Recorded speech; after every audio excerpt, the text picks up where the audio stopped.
Today on campus, it's 1980. If you were a teenage boy around that time, your perceptions about women and sex would have been molded by some pretty provocative propaganda.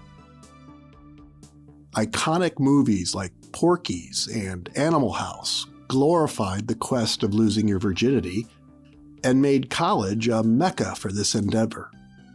Rock bands like Foreigner cried out that the need for sex is urgent, and Rod Stewart yearned, "Tonight's the night."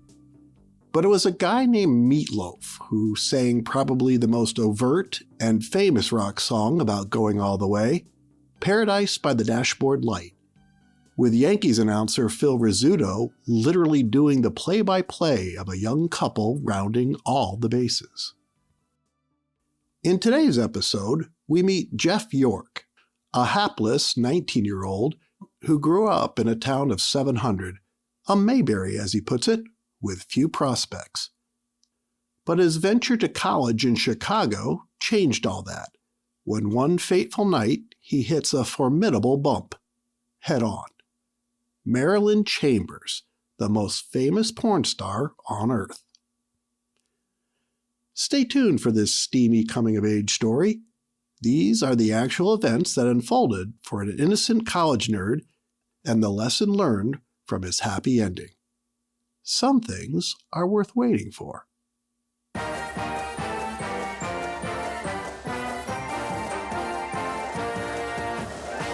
This is Once in College. I'm Pete Griffith. Today's episode was a real-life experience written by Jeff York. Jeff is a creative powerhouse. As a film critic and charter member of the Chicago Indie Critics, his reviews have been published by the Examiner and Creative Screenwriting magazine. As a writer, he was picked by the International Screenwriters Association as one of their 25 screenwriters to watch. As an illustrator, his cartoons have appeared in various books and publications, from the Chicago Tribune to Playboy to W Magazine, and his caricatures hang in celebrities' homes. And on top of all that, Jeff has been an influential creative director in the Chicago ad world for decades, which is where we first met. But enough with the resume. Class is about to begin. Here's Jeff's story, in his own words, from a time once in college.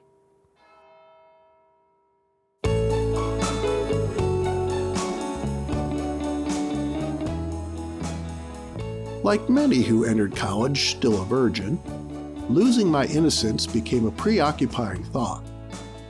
In high school, I had experienced some vague fumbling about in a backseat or two, but I'd never been intimate with a woman below the belt, and certainly had never been in the presence of a nude woman in my life. Being a virgin in high school during the late 70s was more common than not. But as I entered art school in the 1980s Chicago, I was such a hopelessly inexperienced nerd that John Hughes could have cast me in any of his earliest productions as Virgin Doofus number 1. Still, I carried a condom on my person at all times, just in case. I tried dating in college, but most of those I went out with were sweet girls who were virgins as well. I also found that they had no burgeoning desire to have sex like I did, and even if they were horny, often I discovered they weren't exactly lusting after me. Most of my dates ended up with the words that always felt like daggers from Caesar's betrayers. I like you as a friend. Thus, my sexual activity during college existed solo, and solely in rushed moments here and there in my dorm room until my roomie returned, or in a communal bathroom stall flipping through a dirty magazine. I could only dream of graduating from glossy images to the real McCoy, keeping a mental checklist of boxes in my head that I would someday discover, including, dare I say, touching, probing, numerous positions I discovered in the Book of Joy of Sex, as well as ingesting the taste and smells I was only able to read about. And until that time, I would just be a hapless 19-year-old virgin with few prospects and very little chance of having sex of any kind. Then, one Friday afternoon, as my drawing class ended at school, I was feeling productive about the day's output. I had worked my charcoal stick down to the nub, sketching an attractive young model for the better part of an hour. The 20-something woman was waifish and bendy, with most of her striking characteristic being unshaven armpits. I had never seen such a hirsute woman before, and it dazzled me. As I packed up my drawing supplies, I was hoping that her hideous visage might make for some unique fantasy fodder later in my dorm bathroom. But as I pulled on my spring windbreaker, I was surprised by a tap on my shoulder.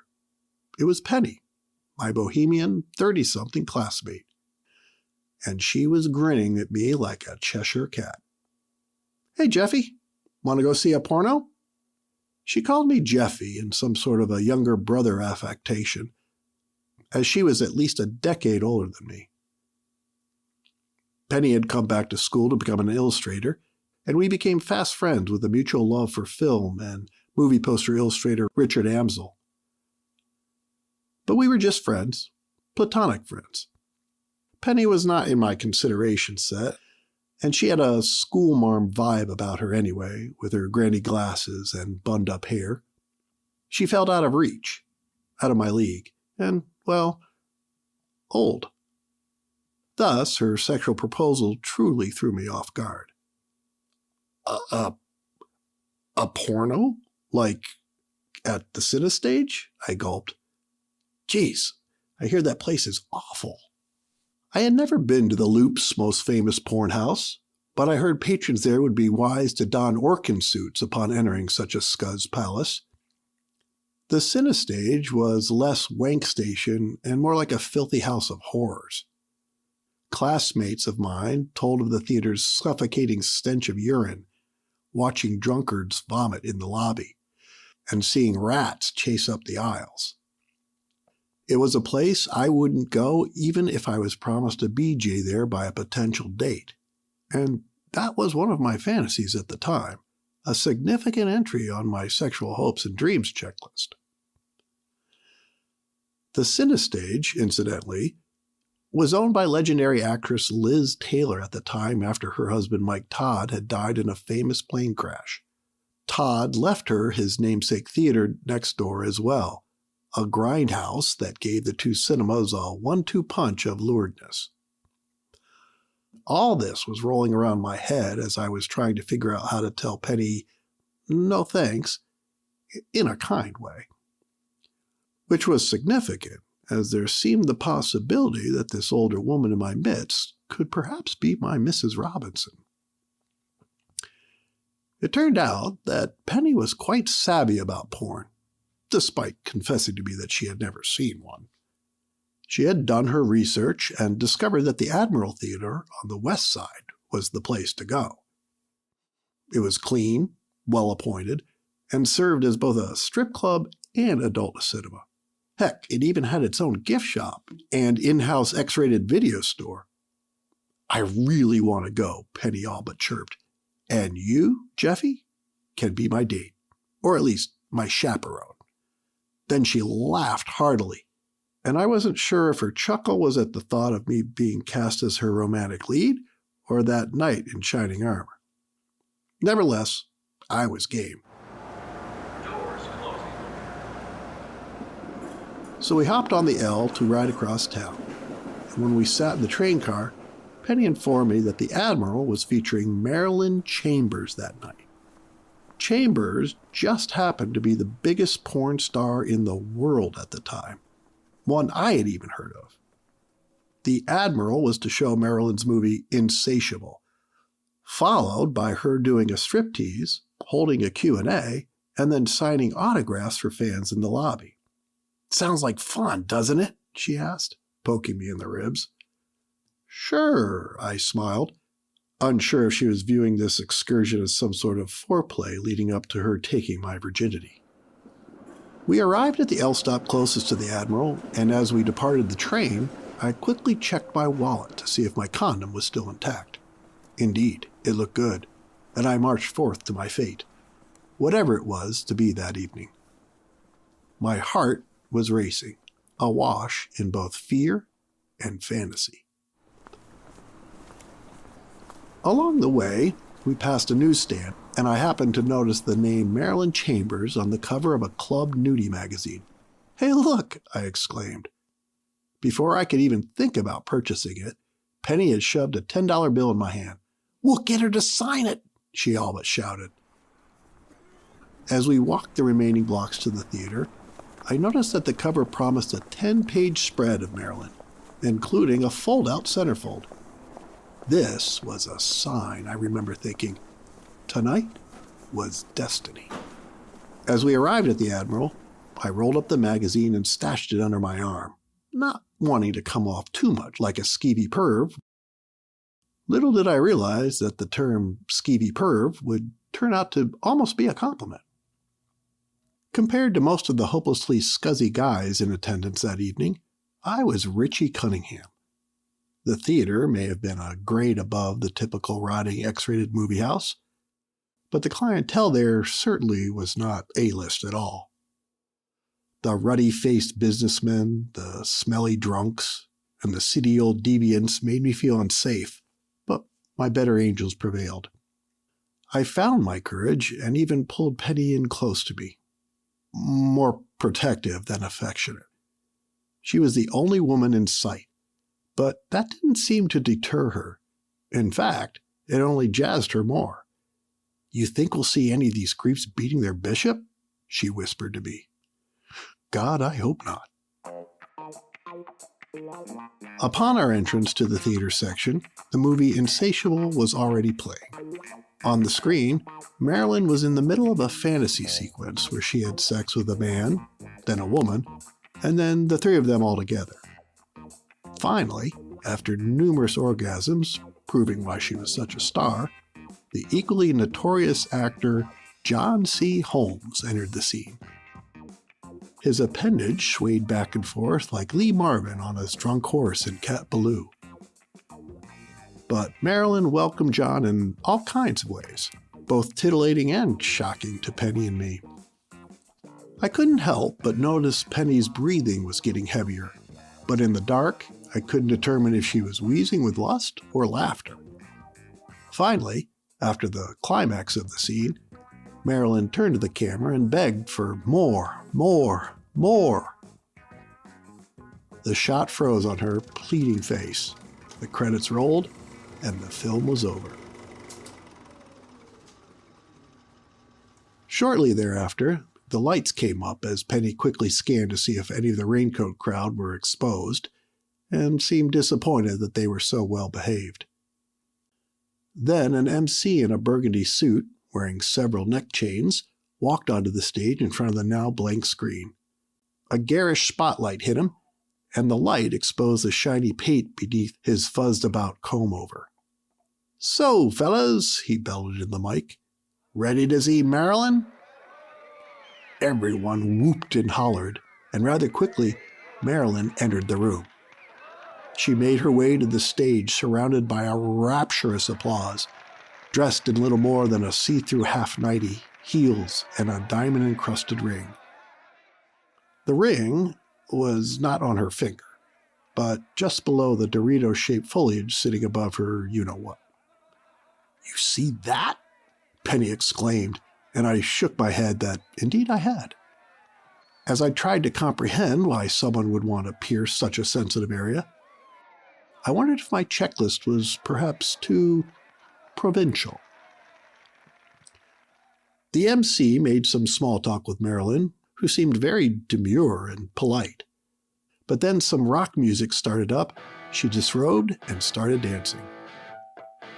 Her moves weren't demure. They weren't even graceful. They were bold, broad, more like squat thrusts in the gym than a dancer's seduction. Marilyn made a point to bend over so everyone could see her glimmering ring, and the graphic sight drew all kinds of catcalls from the audience. After a few minutes of bumping, grinding, and rubbing her hands all over her body, indeed, all over her body, Marilyn stopped. She giggled to herself, perhaps satiated, certainly out of breath, and glistened with sweat from head to toe. Penny and I were dutifully impressed. The MC returned but failed to keep any order. Starting the Q&A, the barrage of queries flew at her loudly and rudely, with each new question worse than the previous one. It was all Marilyn could do to get a word in edgewise, though her response about who gifted her the special ring quieted them down for a moment. It was from Mr. Entertainment himself, Sammy Davis Jr. "We were in a hot tub together at the Playboy Mansion," she boasted, "and he gave it to me as a thank you after we'd made love." Well, that set the crowd into hysterics, and I wondered if it was really love or simply something more cardinal. No matter, the crowd was all but hemorrhaging out of their seats by now, and I figured it was a good time to head to the lobby and beat the drooling vultures to the punch. Penny agreed, and we hightailed it out of the theater. In the lobby, a table and chair were set up for Marilyn, with a red velvet rope to help organize a line of autograph seekers. We were the first ones there. On the table was a stack of 8x10 glossies of the movie poster for Insatiable for her to sign. Thinking quickly, I told Penny she should ask Marilyn to sign the magazine, as she'd probably be more flattered with such a request coming from a woman. Penny agreed. But as soon as Marilyn came through the doors, flanked by the MC and two bouncers, Penny lost her nerve. She shoved the magazine into my hand and disappeared into the now growing crowd.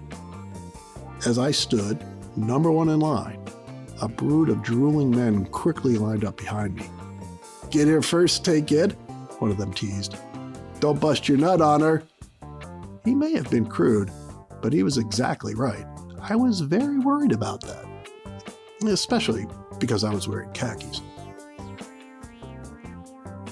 "Oh, wow, you got my magazine," Marilyn exclaimed as soon as she saw me.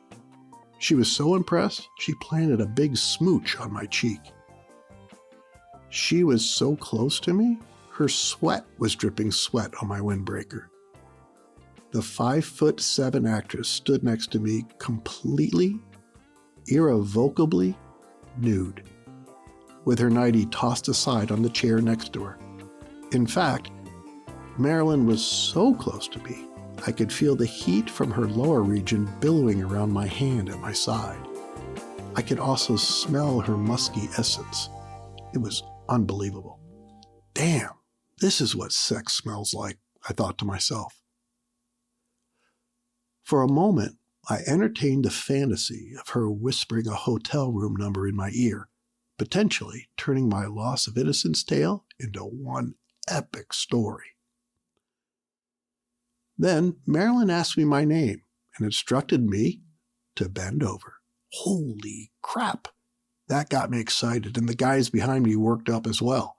They whooped and hollered as Marilyn used my back as a table to sign the magazine. She spread out the centerfold and signed her John Hancock, then tapped my butt, told me to stand up again, and folded the magazine back up before handing it to me. I thanked her and was about to leave when she leaned into my cheek once again. I thought she was going to give me another kiss or maybe her hotel room key, but instead her hot breath met my ear. "You're too young and sweet to be in a place like this, Jeff," she whispered. Then our eyes met, and she looked at me like I was a little boy of 9 rather than 19. "You be careful out there," she implored, as I smiled through 10 shades of red. As I walked towards the exit of the theater, Penny popped out of the crowd. Jumping up and down, she was giggling like a schoolgirl. "Oh my God, that was so cool," she raved. She grabbed the club magazine out of my hand and opened it up to the centerfold. There, Marilyn had signed in marker, "Dear Jeff, may all your horniest fantasies be about me. Love and kisses, Marilyn." Penny commented that it was almost too sweet. It was. Almost too sweet for a place like this. As we headed back to the L, we laughed about it all a good 10 minutes.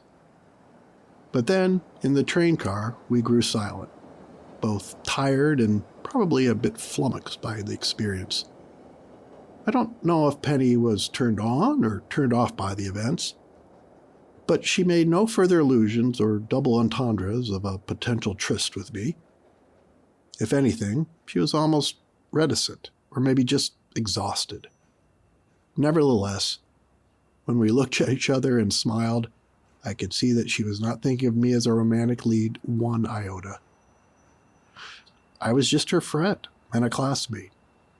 Okay, maybe her knight in shining armor for a few minutes that evening, while protecting her from a crowd that would scare anyone more than the day of the locust. Her looking at me as a mere friend was such a relief. For in these moments, I realized that despite all the lure of sex hanging in the air that night, I didn't want to lose my virginity to Penny, or even to Marilyn for that matter. As important, so important as it had been for me to finally have sex, I realized that I now wanted my first time to be with a woman that I truly felt special about. Dare I say, I wanted my first to be for love. That checklist in my head was baloney, really. After all, I had checked several of those boxes off at the Admiral, but sex wasn't about being naked, or smelling someone's body, or even admiring their special jewelry. It should be about more of a real connection, something far greater than anything I had on my list. And that meant I'd have to wait. A considerable while later, I was certain. But then that kind of sex would be worth the wait. Much more so than any easy conquest or even brushing up against the world's greatest porn star. All that was just window dressing, as one-dimensional as all those magazine images I fantasized in the bathroom. I walked Penny to her apartment door and said goodnight to her. She thanked me for the fun and for protecting her from the maddening crowd. As I walked the blocks back to my dorm room, I still felt like I could be a character in a John Hughes film. But tonight, I felt much more like Ferris Bueller than Cameron. The following Monday, as I got ready for class, a thought occurred to me. I opened my wallet and took out the condom. I stared at it for a moment or two and then tossed it in the trash. I wouldn't be needing one of those for quite some time. And I felt good about that. You can't hurry love, as the song says, nor sex, for that matter. At least, I knew I couldn't. And after my insatiable night with a porn star and a female friend, I was more than fine with waiting.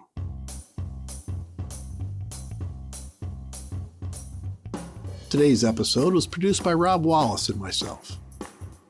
In a nice full-circle moment, one of the first productions Rob Wallace and I ever worked on together was a television campaign many moons ago. We were 2 beers in at the Hotel Nico bar in LA when Meatloaf himself came over and sat down next to us. We exchanged a few tips of the glasses with him, but never formally introduced ourselves. What do you call him in person? Meat? Mr. Loaf? We want to thank Jeff York again for being vulnerable enough to share his experience with us in such an honest and humorous manner. His story reminds us to never rush through the things that are most important. Taking the time to do them right will always be worth it. A podcast episode, a marriage, putting a second coat of paint on before the first one dries. If you'd like to find out more about Jeff or his work, and you should, you can check out some of his incredible illustrations and his personal movie site, theestablishingshot.org, which is read in 27 countries. Jeff still lives and works in Chicago, ironically, 2 blocks away from the old Playboy Mansion. What is your most meaningful sexual experience in college? If you can share it in the comments without it being flagged or taken down, we'd love to hear about it. Or take the filters off and email your story to us directly at onceincollege.com. We're looking for meaningful experiences that occurred outside of a class or lecture. Oh, which also reminds us, everyone appreciates a little positive stroke or two. We'd be grateful if you could poke our subscription button, or share this episode with someone, or simply just give us a like. Any of these would be exciting for our podcast. Compared to others, we've really only gotten to first base. Until then, I'm Pete Griffith, back next week with more stories like this, all from a time once in college.